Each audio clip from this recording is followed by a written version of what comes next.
Amen, amen. Amen. Laissez tout en chacun disposer son cœur déjà.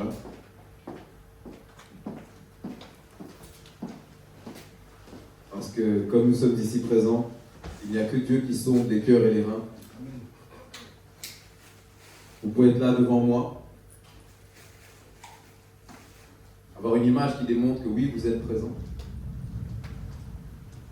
que oui, vous êtes en train d'écouter, mais en même temps, vous pouvez être ailleurs. Donc je vais demander à tout un chacun de chacun se responsabiliser. Oui, le frère Boudou a prié pour introduire ce moment d'exhortation. Mais je vais maintenant te demander de prier maintenant pour toi maintenant.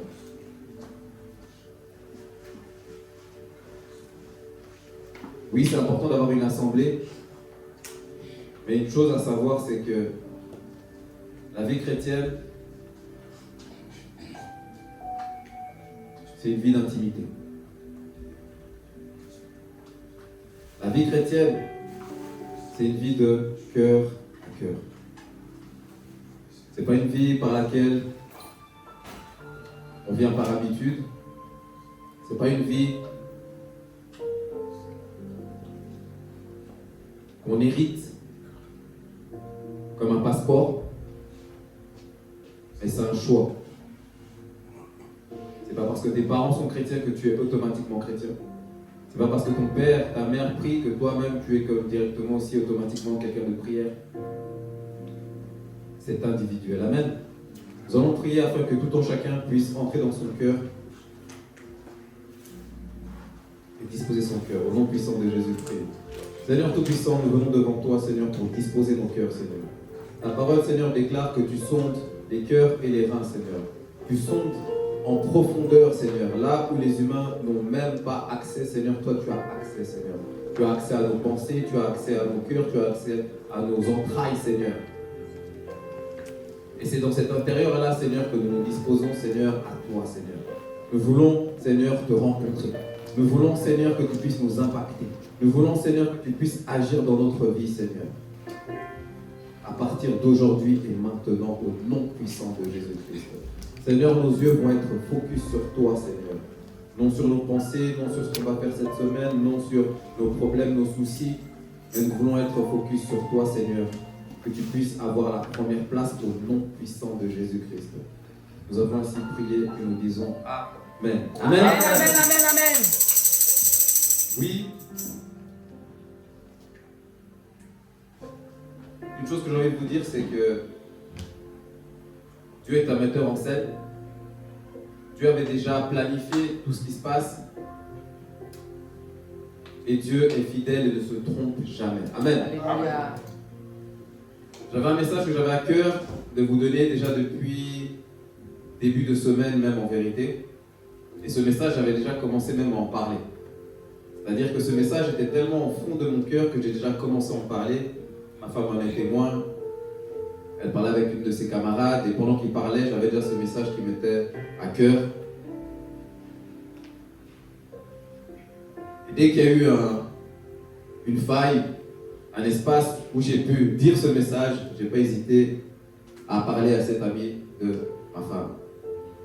Ça me poussait, c'était dans mes entrailles, je ne comprenais pas, je disais mais il faut que je lui dise ça. Mais je dis mais moi je ne suis même pas dans la conversation. Comment ça se fait que moi je dois rentrer et dire quelque chose ici? Et elles m'ont posé une question à un moment donné, oui, c'est une question chrétienne par rapport à la vie de Jésus. Et j'ai dit non, en fait, c'est ça, c'est par cette porte-là que Dieu veut que je rentre. Et je lui ai dit, bon, en vérité, il faut que je te parle. Elle-même, elle était étonnée, parce qu'on ne parle pas non plus. Moi, je ne suis pas quelqu'un, voilà, les femmes, quand elles parlent entre elles, moi, je ne rentre pas trop non plus dedans, je les laisse quand même avoir leur discussion. Mais là, je sentais qu'il fallait que je parle. J'ai pris mon courage à deux mains, je suis allé, j'ai dit, bon, je vais parler. Et dès que je voulais lui parler, elle m'a dit, oui, on peut parler, mais pas maintenant. Là, maintenant, il y a quelque chose qui m'est revenu, c'est le message du pasteur qui disait, la foi violente. Quand tu as quelque chose qui va venir de Dieu, souvent, il y aura comme, en fait, des barrières qui vont venir, qui vont te faire douter. Est-ce que c'est vraiment ça?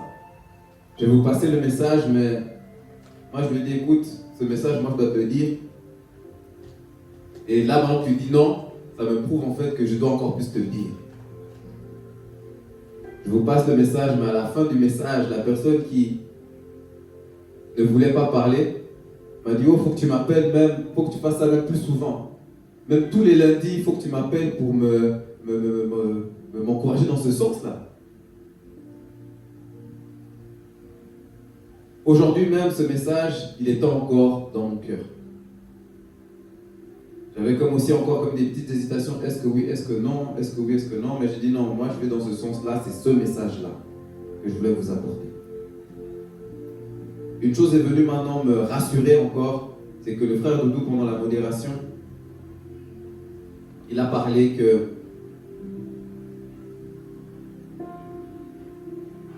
on vient tous les dimanches, mais quand on vient en vérité, on vient à la rencontre. On vient à la rencontre de qui? On vient à la rencontre de notre Dieu. Amen. Amen. Il a fait la définition de qu'est-ce qu'est une rencontre. J'ai noté, selon ce que Doudou nous a dit, une rencontre, c'est lorsque deux réalités se croisent. Une rencontre, ça peut être deux personnes qui se croisent, une personne avec une situation et une personne avec Dieu. Amen. Mais ce qui est différent, c'est que lorsqu'on se rencontre avec Dieu, il suffit seulement d'une seule rencontre pour qu'il y ait quoi? Une transformation. Amen. Alléluia. Il suffit juste qu'il y ait seulement une seule rencontre pour qu'il y ait une transformation. Il allait dans les exemples encore plus précis par rapport à la femme de la perte de sang. Elle a entendu parler de Jésus. Et elle allait à sa rencontre. Mais quand elle allait à sa rencontre, elle ne l'a pas fait de n'importe quelle manière. Elle s'est disposée. Et quand elle s'est disposée déjà depuis la maison, en réalité. Ça veut dire que la manière comment tu te disposes dans ton cœur, même depuis la maison, Dieu le voit déjà. Donc à combien plus forte raison, voit même encore quand tu es sur place, comment tu disposes ton cœur? Est-ce que tu entends réellement? Est-ce que tu es vraiment ici ou tu es juste là de façade? Pour nous démontrer que oui, moi je vais à l'église, oui, je peux garder cette étiquette de chrétienne ou de chrétien. Cette femme à la perte de sang, elle s'est disposée depuis sa maison. Amen. Amen. Et lorsqu'elle a eu cette rencontre avec Jésus, elle a été guérie. Quand le frère Doudou parlait, ça me frappait, jusqu'il a dit exactement le nom du thème que je vais dire. Il a insisté, jusqu'il a sorti même des versets qui sont dans la lignée de ce que je vais dire. Amen. Amen. Une rencontre, c'est une fois. Une rencontre avec Jésus peut tout changer. Cette femme-là, il y avait la foule qui était là même. Et j'ai envie de dire une chose, lorsqu'il y a la foule, il ne faut pas imaginer que cette foule-là venait juste pour regarder Jésus comme ça. Il y avait aussi d'autres qui avaient leurs problèmes. Peut-être cette femme à la perte de sang, ce n'était pas la seule qui avait la perte de sang. Mais la différence, c'est la manière comment elle était disposée. Amen. Amen. Ce qui m'a fait écho, c'est que Doudou l'a dit clairement, tout part du cœur. Tout part de ton cœur. Tout part de ton cœur. Amen. Cette femme, après des années, une seule rencontre, sa vie a changé. Et toi et moi, nous venons à l'église et nous prétendons aussi avoir rencontré Jésus. Nous prétendons aussi avoir eu cette rencontre. Même plusieurs rencontres. Mais dans nos vies, qu'est-ce qui a changé? Les entreprises, en fin d'année, elles font quoi? Elles font un bilan. Elles analysent. Ça a fonctionné, ça n'a pas fonctionné. Et selon ce qu'elles ont analysé, elles programment pour les années futures. Ce qui est triste, en tant qu'enfants de Dieu, nous-mêmes, nous ne faisons pas vraiment de bilan. Si on analyse la ville de Genève, combien sont ceux qui ont vraiment vécu un miracle avec Jésus? C'est ça.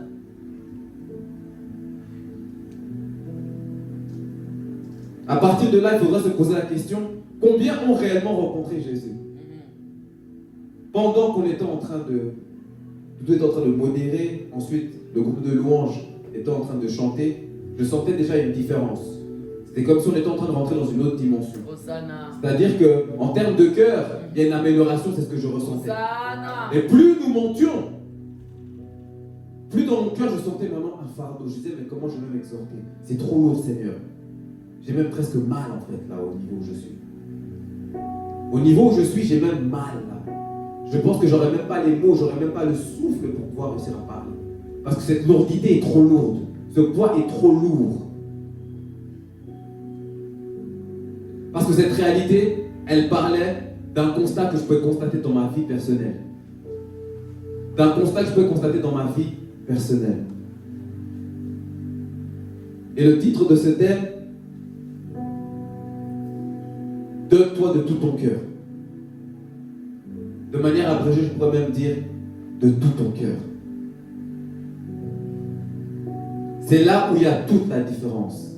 C'est de tout ton cœur. Amen. Amen. Nous allons lire un passage dans Colossiens, chapitre 3, verset 23 à 24. Colossiens, chapitre 3, verset 23 à 24.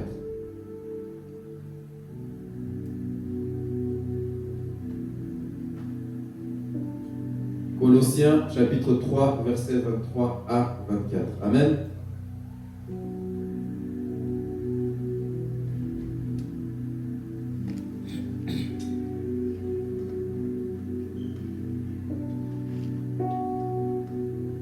De tout ton cœur.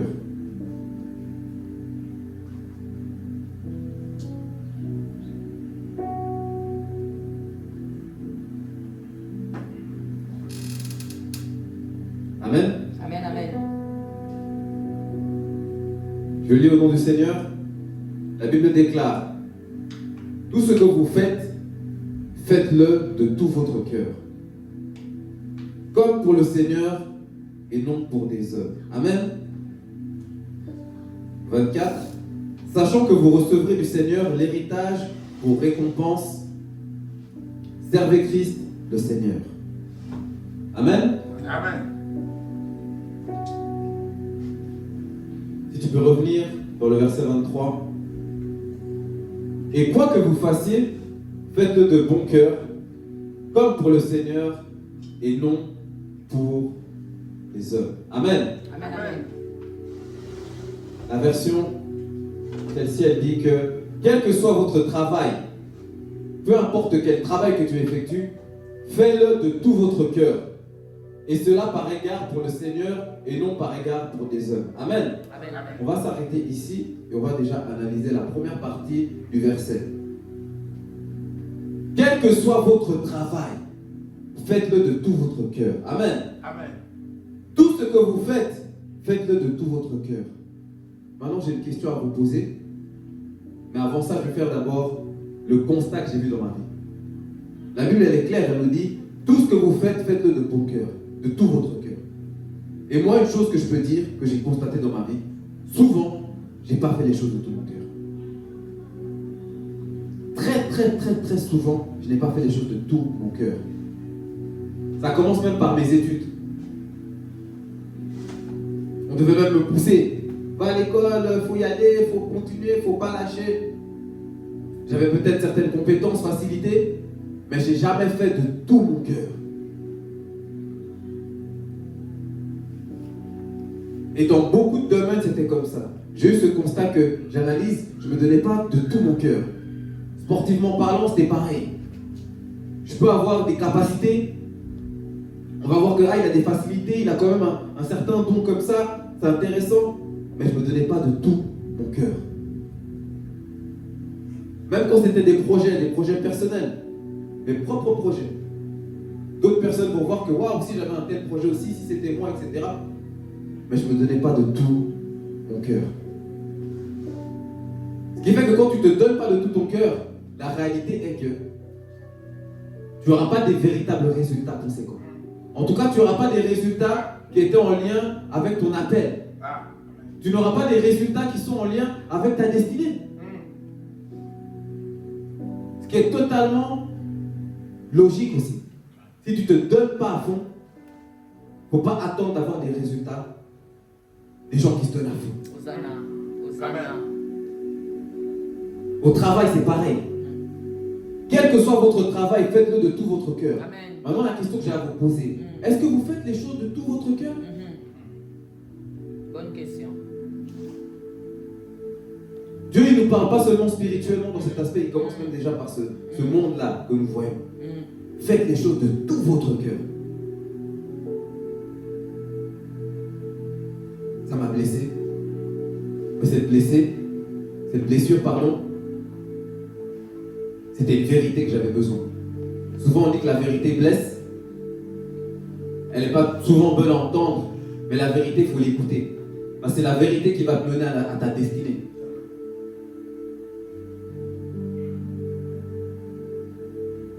Et ce constat maintenant que j'ai fait de manière aussi un peu générale et universelle, c'est que de manière générale, on ne donne pas à fond. J'ai pu le voir aussi autour de moi. Que tu vois des gens autour de toi, tu te dis, mais il a des dons, des talents, des trucs, mais pourquoi il ne se donne pas à fond? Mais pourquoi il ne réussit pas? Tout simplement parce que dans son cœur, là, il ne se donne pas à fond. Souvent, c'est pareil. Tu vas voir que tout le monde va te dire, mais regarde, si ça, c'est chez toi, tu vois ça. Mais toi-même, tu négliges ce que Dieu a mis en toi. Alléluia. Quelque chose qui est venu en moi vraiment de manière forte, c'est si les gens se donnaient vraiment à fond, les meilleurs joueurs du monde, ce ne serait même pas Lionel Messi et Cristiano Ronaldo. Si les gens se donnaient vraiment à fond, le record du meilleur sprinter là, Usain Bolt, il serait déjà battu. Si les gens se donneraient vraiment à fond, on serait dans un monde qui est totalement différent.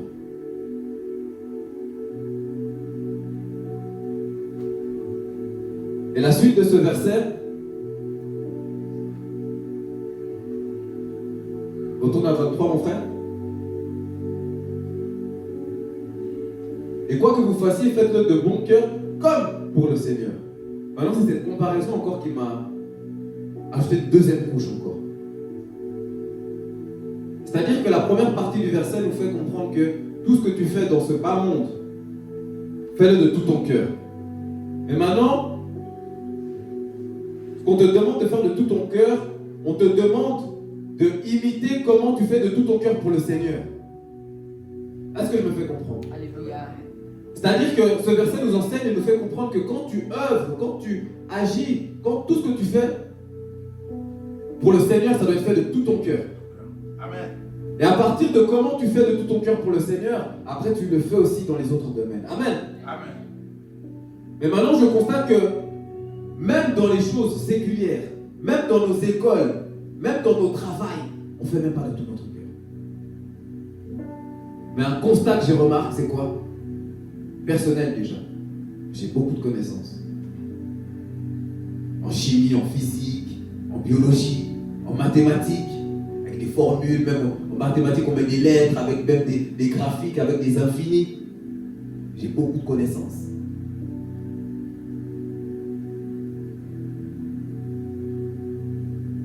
J'ai beaucoup de connaissances. Et quand je compare toute la connaissance que j'ai, or que je ne me suis même pas donné à fond, je ne sais pas si vous comprenez ce que je veux dire. Alléluia.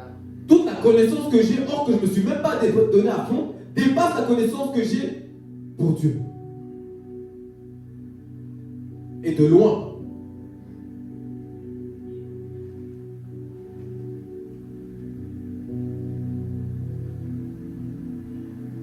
Quand j'ai fait ce constat, ça veut dire qu'en fait, je suis vraiment loin.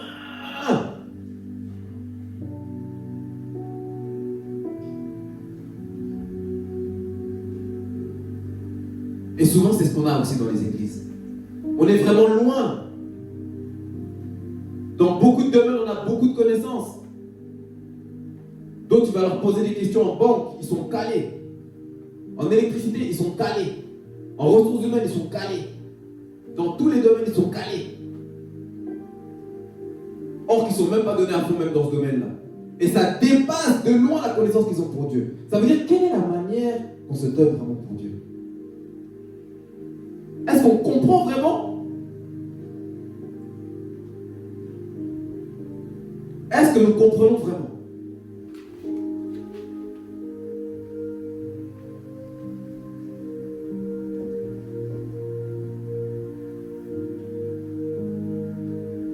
Ici, l'exhortation que je voulais vous dire de manière simple, c'est donnez-vous de tout votre cœur. Premièrement pour Dieu. Donnez-vous de tout votre cœur. Moi-même, quand je commençais à prier ici, j'avais des larmes qui me montaient aux yeux. Je ne me donne pas de tout mon cœur. Même quand je vois, je suis là, je fais par exemple les communiqués souvent. Mais quand on regarde même comment on appelle ça, la fiche du communiqué. Comme on est ici là, beaucoup ont fait l'école de commerce, beaucoup sont dans l'administratif. Mais on regarde la fiche qui est programmée pour le culte. On n'oserait même pas présenter ça dans nos travail. On n'oserait même pas présenter ça dans nos études. Et c'est ça qu'on présente à Dieu.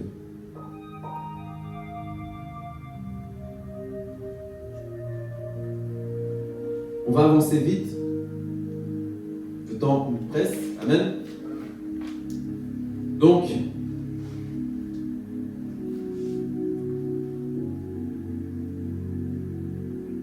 nous allons lire Matthieu 22, 37. Parce que ce que j'ai constaté dans la Bible, il y a plusieurs endroits où c'est écrit de tout ton cœur. Amen. Nous allons les voir, surveiller ça vite ensemble, et je vous laisserai lire cela à la maison, méditer cela à la maison. Comme je l'ai dit au départ, la vie spirituelle, c'est une vie qui se passe dans l'intimité. Amen. Si tu veux être changé, ce sera dans ton intimité, ce sera de tout ton cœur. Amen. La Bible déclare, Jésus lui dit, tu aimeras le Seigneur ton Dieu de tout ton cœur. Amen. Amen. Ça commence ici. Ta manière d'aimer Dieu, ça doit être de tout ton cœur. C'est la première question que tu dois te poser. Est-ce que j'aime vraiment Dieu de tout mon cœur? Amen. Amen. Nous allons lire maintenant, c'est le verset que Doudou, le frère Doudou nous a présenté. Jérémie 29, 13. La Bible déclare, cherchez Dieu de tout ton cœur. Vous me chercherez et vous me trouverez si vous me cherchez de tout votre cœur. Amen. Amen. Donc si tu cherches Dieu pour le trouver, tu dois le chercher de tout ton cœur. Amen. Il faut aussi également servir Dieu de tout ton cœur. La Bible déclare dans Josué 22, 5. Aimez l'Éternel, votre Dieu. Marchez dans toutes ses voies. Gardez ses commandements. Attachez-vous à lui et servez-le de tout votre cœur et de toute votre âme. Amen. Amen. Donc même ton service doit être de tout ton cœur. C'est-à-dire que même quand tu viens pour chanter pour Dieu, ça doit être de tout ton cœur. Sinon, ça ne fait aucune différence. Même en tant que pianiste, quand tu joues le piano, tu dois jouer le piano de tout ton cœur. Sinon, ça ne fait aucune différence. Même quand on vient, on modère, on doit modérer de tout notre cœur. On veut gagner beaucoup d'âmes. Amen, c'est bien. On veut être rempli. Amen, c'est bien. Mais si c'est pour être rempli avec des gens en vérité que le Seigneur va leur dire, je ne vous connais pas. C'est des messages sincères et véridiques que la Bible nous enseigne. Il y en a à la fin qui diront, j'ai prophétisé en ton nom. Nous avons fait des miracles en ton nom. Jésus dira clairement, écoutez, je ne vous connais pas. Je ne vous ai jamais connu.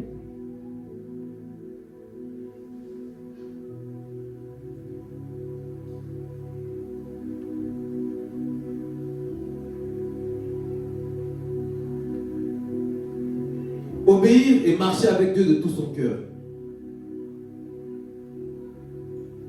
C'est ça la véritable marche chrétienne. C'est ça à quoi on est appelé. C'est ça. Il faut déjà que l'église soit remplie de gens qui aiment Dieu de tout leur cœur, qui pourront ensuite faire que les autres personnes qui viendront aimeront Christ de tout leur cœur. Il n'y a qu'un réveillé qui peut réveiller. Alléluia. Il n'y a que quelqu'un qui a le feu qui peut transmettre le feu. Alléluia. Il n'y a que celui qui a l'amour en Dieu qui peut transmettre l'amour de Dieu. Amen. Hosanna. Il n'y a que quelqu'un dans son intérieur qui a eu un travail qui pourra faire que les autres travaillent dans son intérieur. Hosanna. Parce que les résultats ne trompent pas. Les résultats ne trompent pas. Je me suis souvent menti à moi-même. J'étais à presque 97 kilos, j'étais en train de me rapprocher des 100 kilos. À partir du moment où je me suis dit la vérité dans les yeux, celle qui blesse, que écoute, tu fais semblant, c'est là où il y a le résultat qu'aujourd'hui vous voyez que je suis à presque moins de 20 kilos en moins. Hosanna. Et c'est la même chose pour le domaine spirituel. Tant qu'on ne se dira pas la vérité, en regardant nos résultats en face, on n'aura pas de différence. Exactement. Exactement. C'est dans ce niveau-là d'amour profond que nous devons avancer. Amen. Amen. Amen.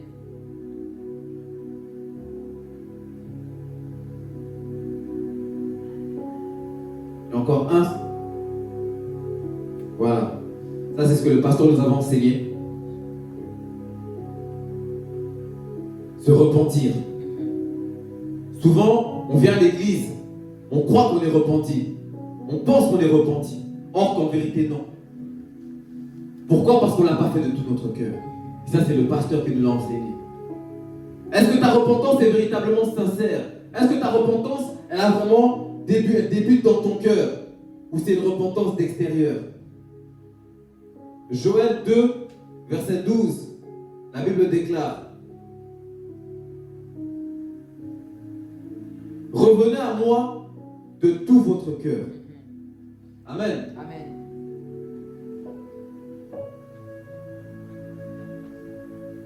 Le Seigneur déclare: revenez vers moi de tout votre cœur.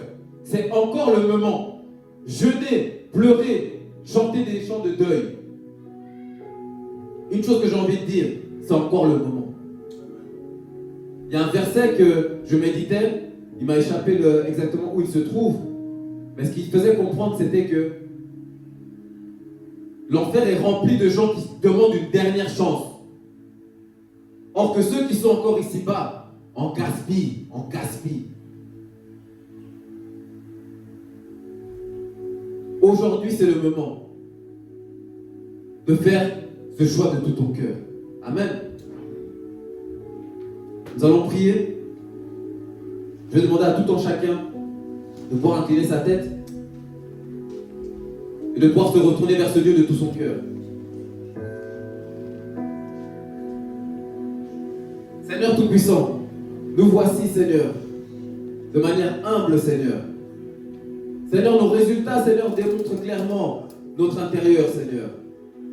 Seigneur, nous venons devant toi car oui, nous voulons, Seigneur, nous engager à nous donner de tout notre cœur, Seigneur. Seigneur, car c'est ça qui te plaît, Seigneur. Seigneur, nous ne voulons pas être tièdes, Seigneur. Nous voulons être bouillants et en feu pour toi au nom puissant de Jésus. Seigneur, voici ton peuple ici présent. Celui-ci a écouté ta parole, Seigneur. Seigneur, que cette parole ne soit pas volée au nom puissant de Jésus. Seigneur, que cette parole puisse provoquer des repentances sincères et profondes de tout leur cœur au nom puissant de Jésus. Seigneur, qu'à travers cette parole, les gens puissent t'aimer de tout leur cœur au nom puissant de Jésus-Christ. Seigneur, qu'à travers cette parole, les personnes ici présentes et les personnes qui entendront ce message puissent te servir de tout leur cœur au nom puissant de Jésus-Christ. Seigneur Tout-Puissant, que les personnes qui entendront ce message puissent te chercher, Seigneur, de tout leur cœur au nom puissant de Jésus-Christ. Seigneur, les personnes qui entendront ce message, peu importe le nombre d'années qui sont à l'église, qu'ils puissent se repentir de tout leur cœur au nom puissant de Jésus-Christ. Seigneur, merci encore de cette parole. Nous laissons cela entre tes saintes mains et dans nos cœurs. Au nom puissant de Jésus, nous avons ainsi prié et nous disons Amen. Amen, amen, amen, amen.